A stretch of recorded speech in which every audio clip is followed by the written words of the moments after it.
Let's jump right into this explainer. Today, we're doing a bit of an audit on a deeply human question.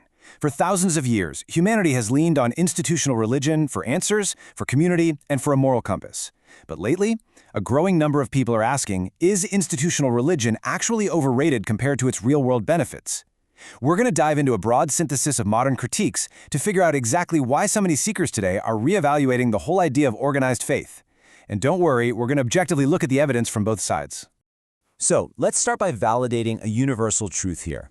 We all have this primordial, undeniable hunger for meaning, connection, and transcendence. That hunger, it's absolutely real. But critics point out that we often confuse the packaging with the actual product inside.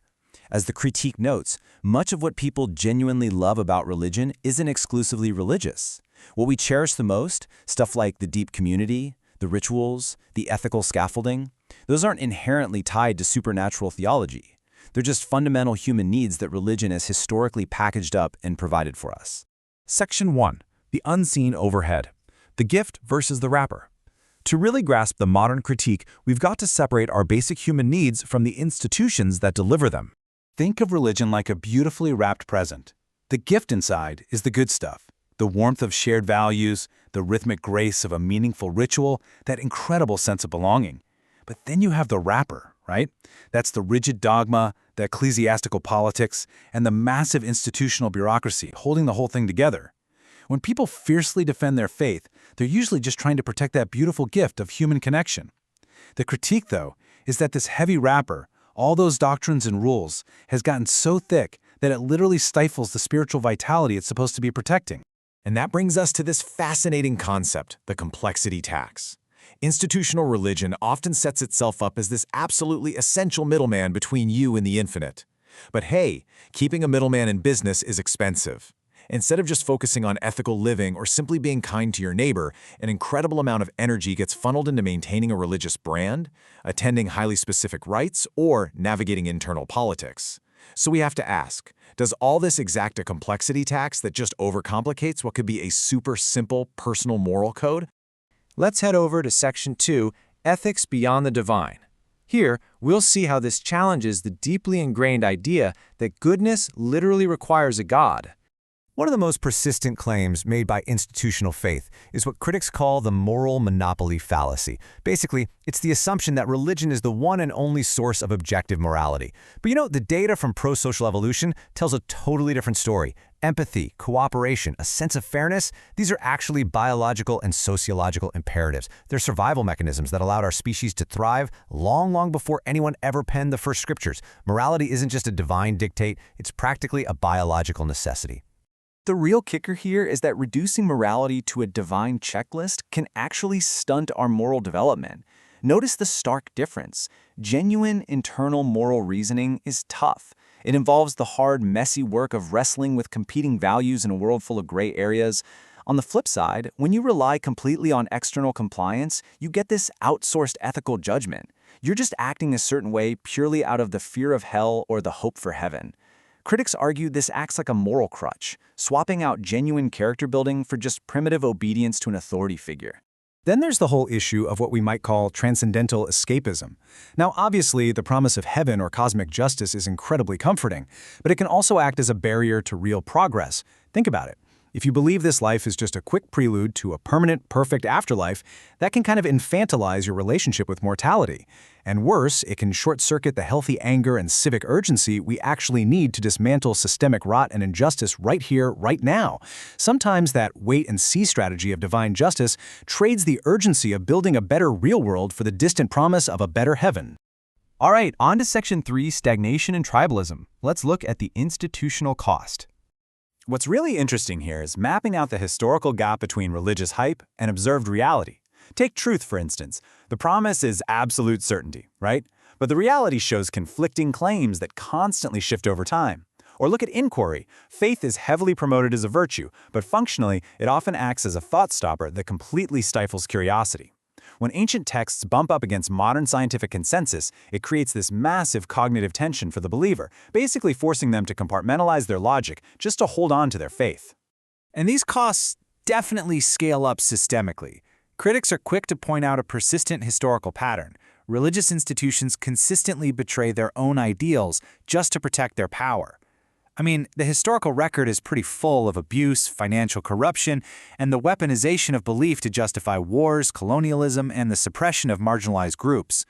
Add to that what we call certainty stagnation, where questioning dogma is treated as a spiritual failure rather than a normal part of learning, and you can see exactly how institutions enforce strict conformity at the total expense of progress. All of this naturally feeds into the tribalism trap. Religion has this brilliant branding of universal love, sure, but functionally, it often acts as an engine for sectarian friction. What starts off as a beautiful, personal impulse of love frequently hardens into a rigid group identity defined by strict us versus them exclusion. The psychological comfort of belonging to the in-group ends up being maintained by a deep, deep suspicion of any outsider. Suddenly, the community stops being a safety net for the soul and becomes a mechanism for policing behavior. Section 4. Secular Alternatives. So, how exactly do we get the gift without the overhead? Well, it turns out belonging is a feature of community, not theology. Today, well-designed secular spaces are proving they can deliver the exact same benefits without all that doctrinal overhead. Civic groups, sports teams, volunteering, they offer incredible community. Therapy, philosophy, mindfulness practices, these offer fantastic tools for psychological resilience and calm. And science provides an incredibly robust intellectual framework for understanding our universe.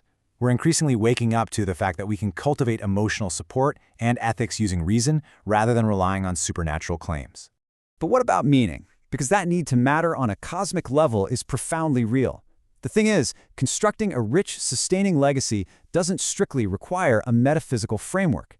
People find absolutely incredible, life-affirming purpose through deep relationships, creative work, ethical commitments, and just contributing to society. The religious answer to the question of meaning is undeniably powerful, but as we can clearly see now, it's definitely not the only one. Which brings us to Section 5, when religion isn't overrated. To keep this audit entirely objective, we absolutely have to examine the counter perspective.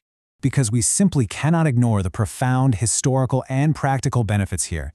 For millions of people, religion provides an unparalleled, fully integrated way of being. It addresses the whole person. It offers robust moral scaffolding, essential rituals for navigating life's absolute toughest transitions, and a narrative that helps frame profound suffering. Plus, historically, it's inspired some of our species' most breathtakingly beautiful art, majestic architecture, and soaring music. At its best, religion creates a deeply active, pro-social community that modern secular life sometimes really struggles to replicate at the same scale. And the data reveals a really fascinating trend regarding context. Religion's psychological toolkit, things like prayer, collective hope, shared rituals, is exceptionally effective in high-stress, highly uncertain environments. It provides a vital coping mechanism when everyday stability is totally lacking. Conversely, in highly stable, secure, and wealthy societies, like the Nordic models, for instance, secular frameworks paired with strong social safety nets substitute those benefits incredibly well. So whether religion is overrated or not often depends entirely on the material conditions of the specific society you're looking at. Section 6. The bottom line. Let's synthesize everything we've covered in this explainer today. The core synthesis of all these different perspectives really boils down to this idea. Religion's true value lies in being one optional framework among many, rather than holding an exclusive monopoly on the truth. When it's hyped up as the only way to be good, their only way to find community, or the only way to experience peace, well, that's when it becomes overrated. Its overhead costs, the dogma, the tribalism, the institutional corruption often end up outweighing the benefits for the modern seeker, especially when they can now find those exact same benefits planted firmly in secular soil.